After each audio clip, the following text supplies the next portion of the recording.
தமிழக அரசியலில் முக்கியத்துவம் பெற்ற பலரோடு ஓரளவுக்காவது நட்பு இருந்ததால் மற்ற பத்திரிகையாளர்கள் பலரை விட எனக்கு இவர்களை புரிந்து கொள்ளும் வாய்ப்பு கொஞ்சம் அதிகமாக இருந்தது. எம்ஜிஆர் அவர்கள் நோய்வாய்ப்பட்ட போது பலரும் அவருடைய அரசியல் அத்தோடு முடிந்து விட்டதாகத்தான் நினைத்தார்கள். ஆனால் நான் வென்று காட்ட வேண்டும் என்ற அவருடைய மன உறுதியின் காரணமாக தனது உடல்நிலையுடன் போராடி அவர் மீண்டும் இயங்குவார் என்று நம்பினேன். எழுதவும் செய்தேன். அந்த நேரத்தில் ஜானகி அம்மாளிடமிருந்து எனக்கு அழைப்பு வந்தது. ஹாஸ்பிட்டலில் எம்ஜிஆர் அருகில் இருந்த ஜானகி அம்மாளை சந்திக்கச் சென்றேன். அவர் எம்ஜிஆரின் ஜாதகத்தை குறித்து வைத்து இருந்தார். அதை என்னிடம் கொடுத்து, உங்களுக்கு தெரிந்த நல்ல ஜோசியர் யாரிடமாவது கொடுத்து இவருடைய உடல்நிலை பற்றி கணித்து சொல்லுங்கள். எனக்கு ரொம்பவும் கவலையாக இருக்கிறது. ஜோசியர்கள் கூறுவது மற்றவர்களுக்கு தெரிய வேண்டாம் என்று கேட்டுக்கொண்டார். எம்ஜிஆரை அரசியல் ரீதியாக நான் கடுமையாக விமர்சனம் செய்தும் கூட அவர் அதை தனிப்பட்ட விரோத பாவத்தில் எடுத்துக்கொள்ளாததால் இந்த காரியத்துக்கு என்னை பயன்படுத்த ஜானகி அம்மாள் முடிவெடுத்திருந்தார். நான் என் நண்பன் ஒருவன் மூலமாக 3 பிரபல ஜோதிடர்களோடு தொடர்பு கொண்டேன். மூவரும் தனித்தனியாக எம்ஜிஆர் ஜாதகத்திற்கு பலன் கூறினார்கள். பல கருத்து வித்தியாசங்கள் அவர்களுடைய கணிப்புகளிடையே இருந்தன.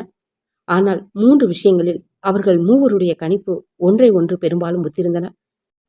எம்ஜிஆர் உடல்நலம் தெரிவிடும், வெளிநாட்டில் சிகிச்சை நடக்க வாய்ப்புண்டு, அரசியலில் அவருடைய முக்கியத்துவம் தொடரும் என்று அவர்கள் மூவருமே அபிப்பிராயப்பட்டார்கள். ஜோதிடர்கள் கூறிய கணிப்புகளை எல்லாம் விவரமாக எழுதி ஜானகி அம்மாளிடம் சேர்ப்பித்தேன். அவருக்கு படுதிருப்தி. இதன் பிறகு எம்ஜிஆர் அமெரிக்கா சென்று அங்கிருந்தே தேர்தலில் வென்று சென்னை திரும்பினார். அதன் பிறகு ஒருமுறை அவரை சந்தித்தேன். அவரால் பேச இயலவில்லை. எதுவும் பேசாமல் என்னை கெட்டியாக பிடித்து கொண்டார். சிறிது நேரம் அப்படியே இருந்தோம். அவரால் பேச இயலாத போது எனக்கு எதுவும் பேச மனம் வரவில்லை. மௌனமாகவே அவருடைய பிடியில் நின்று கொண்டு இருந்தேன். அதுதான் எம்ஜிஆருக்கும் எனக்கும் இடையே நடந்த கடைசி சந்திப்பு. மீண்டும் பதவிக்கு வந்து அதன் பிறகு எம்ஜிஆர் காலமானவுடன் ஜானகி முதலமைச்சரானார். அப்போது அஇஅதிமுக பிளவுபட்டிருக்க ஜெயலலிதாவிடம் 34 எம்எல்ஏக்களும் ஜானகி தரப்பில் 97 எம்எல்ஏக்களும் இருந்தார்கள். கூடுதல் ஆதரவு இருந்ததால் தான் ஜானகி அரசு தொடர முடியும் என்ற நிலை. அஇஅதிமுகவுடன் காங்கிரஸ் கட்சிக்கு கூட்டணி இருந்தது. ஆனால் ஜானகியை காங்கிரஸ் ஆதரிக்குமா ஆதரிக்காதா என்ற கேள்வி பெரிதாக எழுந்துவிட்டிருந்தது. அநேகமாக காங்கிரஸ் ஆதரவு ஜானகிக்கு கிட்டாது என்ற நிலை உருவாக்கி கொண்டு இருந்தது. ஜானகி அரசு தொடர்வதில் RMV பெரும் ஆர்வம் காட்டினார். கடும் முயற்சிகளை செய்தார்.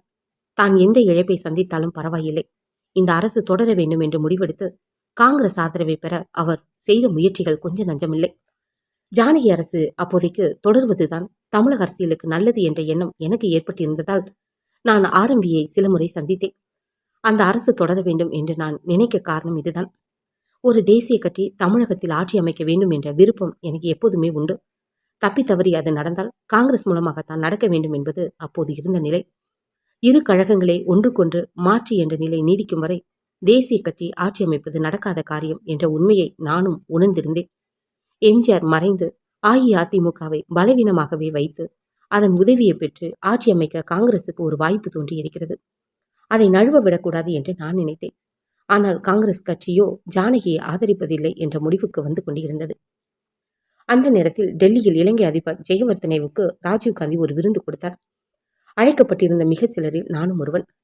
அந்த விருந்தின் போது NT திவாரி, வசந்த் சாத்தே போன்ற காங்கிரஸ் தலைவர்களிடம் நான் என்னுடைய அபிப்பிராயங்களை கூறிக்கொண்டு இருந்தேன்.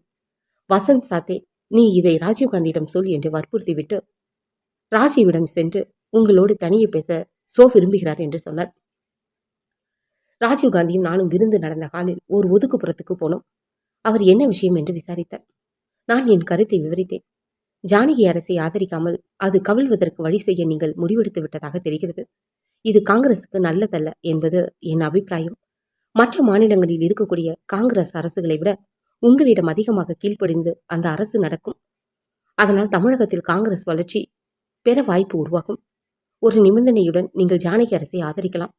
2 அணிகளும் ஒன்றாகி எம்ஜிஆர் கட்சி ஒற்றுமையாக விளங்கும் என்ற எதிர்பார்ப்பில் எம்ஜிஆர் நினைவாக நீங்கள் ஆதரவு தருவதாக சொல்லுங்கள். ஜானகி முதல்வராக இருக்கும்போது இணைப்புக்கு ஜெயலலிதா சம்மதிக்கப் போவதில்லை. ஆகையால் நீங்கள் கோரும் ஒற்றுமை ஏற்படாது. அதையே காரணம் காட்டி ஜானகிக்கு அளித்த ஆதரவை நீங்கள் எப்போது வேண்டுமானாலும் வாபஸ் பெறலாம். எம்ஜிஆர் மீது உங்களுக்கு இருந்த அன்பின் காரணமாகத்தான் அவருடைய கட்சியில் ஒற்றுமை ஏற்படுத்த முயற்சித்து நீங்கள் ஜானகியை ஆதரிப்பதாக பெரும் பிரச்சாரம் நடத்திவிடலாம். அந்த நிலையில் ஜானகியின் அதிமுகவை ஜூனியர் கட்சியாக வைத்து ஒரு கூட்டணி அமைத்து தேர்தலை சந்தித்து காங்கிரஸ் வெற்றி பெறும் வாய்ப்பை உருவாக்க முடியும். இதையெல்லாம் நான் ஒரே மூச்சில் சொல்லிவிடவில்லை. ராஜீவ்காந்தி கேட்க கேட்க விளக்கம் அளித்துக் கொண்டிருந்த போது இதையெல்லாம் சொன்னேன். நான் மேலும் சொன்னேன், நான் சொல்வதற்கு மாறாக நீங்கள் ஜானகி அரசு கவிழ வழி செய்துவிட்டால் அது ஜெயலலிதாவுக்கும் திமுகவுக்கும் தான் உதவியாக அமைந்துவிடும்.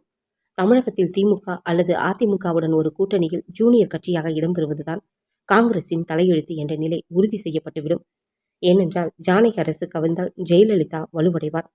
அதன் பிறகு அவருடைய அஇஅதிமுக எம்ஜிஆரின் வாரிசு கட்சி ஆகிவிடும். ஏற்கனவே பலமிக்க கருணாநிதி இருக்கிறார். ஜெயலலிதா உருவில் இன்னொரு கருணாநிதியை நீங்கள் உருவாக்குவீர்கள். அவர்கள் இருவரில் ஒருவருக்கு கீழ்ப்படிந்துதான் தமிழகத்தில் காங்கிரஸ் நடக்க வேண்டும் என்ற நிலை மீண்டும் வரும். ஆனால் இப்போது ஜானகி அரசு பதவியில் தொடர்ந்துவிட்டால் ஜெயலலிதா அணி கலகலத்துவிடும். இப்போதைக்கு தேர்தல் கிடையாது என்று ஆகிவிடுவதால் அவரிடம் இருக்கும் 34 எம்எல்ஏக்களில் முக்காவாசி பேர் பதவிகளை நாடி ஜானகியின் பக்கம் வந்து விடுவார்கள். ஜெயலலிதாவின் அரசியல் வளர்ச்சி இப்படி தடைபடுவது காங்கிரசுக்கு நல்லது. திமுகவுக்கு மாற்று காங்கிரஸ் தலைமையிலான கூட்டணியே என்ற நிலையை உருவாக்க இதுதான் வழி. நான் இப்படி சொன்னதை ராஜீவ் ஏற்றியிருப்பாரோ மாட்டாரோ எனக்கு தெரியாது. இந்த விளக்கங்களை நான் அளித்துக் கொண்டிருந்த போது மூப்பனாரும் சிதம்பரமும் இடையில் வந்து அந்த உரையாடலில் கலந்து கொண்டார்கள். அவர்கள் இருவரும் நான் சொன்னதை ஏற்கவில்லை. ஜானகி அரசு கவிழ்ந்து தேர்தல் வந்தால் காங்கிரஸ் தனித்தே போட்டியிட வேண்டும் என்பது அவர்கள் அபிப்பிராயமாக இருந்தது என்பதை அவர்கள் அப்போது சொல்லாவிட்டாலும் அது ஊரறிந்த விஷயமாகவே இருந்தது. ராஜீவ்காந்தி பணம் கொடுத்து காங்கிரஸ் எம்எல்ஏக்களை சிலரை தங்கள் பக்கம் இழுக்க ஜானகி அணி முயற்சி செய்திருக்கிறது. அப்படிப்பட்டவர்களுக்கு எப்படி ஆதரவு கொடுப்பது என்று கேட்டார். நான் அவர்கள் அந்த மாதிரி செய்திருக்கிறார்களா என்பது எனக்கு தெரியாது. அப்படி அவர்கள் முயற்சிகள் செய்திருந்தால் அந்த நிலைமைக்கு உங்கள் கட்சிதான் அவர்களை விரட்டி விட்டது என்று சொல்லுவேன். ஆதரவு தரப்போகிறீர்களா இல்லையா என்பதை கடைசி நிமிடம் வரை சொல்லாமல் இருந்தால் அவர்கள் நம்பிக்கை இழந்து ஏதாவது செய்ய முயற்சி செய்திருக்கலாம். அது தவறுதான். ஆனால் இப்போது ஜானகி அரசு வீழ்வது எதிர்காலத்தில் ஜெயலலிதா கருணாநிதி போன்றோருக்கு தான் உதவும். பிறகு காங்கிரஸ் அவர்களில் ஒருவரின் தயவை நாடி நிற்க வேண்டியிருக்கும் என்றேன்.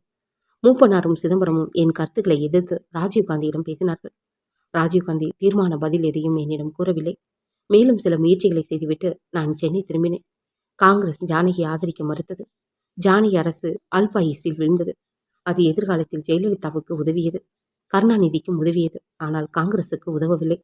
இந்த இடத்தில் ஒரு விஷயத்தை சொல்ல வேண்டும். தமிழக மக்கள் இரு கழகங்களின் ஆட்சியில் அழுத்து போய்விட்டதால் காங்கிரஸ் தனியாக நின்றால் அதற்கு ஓட்டளிப்பார்கள் என்ற நம்பிக்கை தேசியவாதிகள் மத்தியில் தொடர்ந்து பல வருடங்களாக இருந்து வந்திருக்கிறது. மூப்பனாரும் சிதம்பரமும் அப்போது அப்படித்தான் நம்பினார்கள். மக்களை அவ்வளவு தூரம் நம்பிவிட நான் தயாராக இல்லை. மக்கள் காங்கிரஸை ஏமாற்றினார்கள்.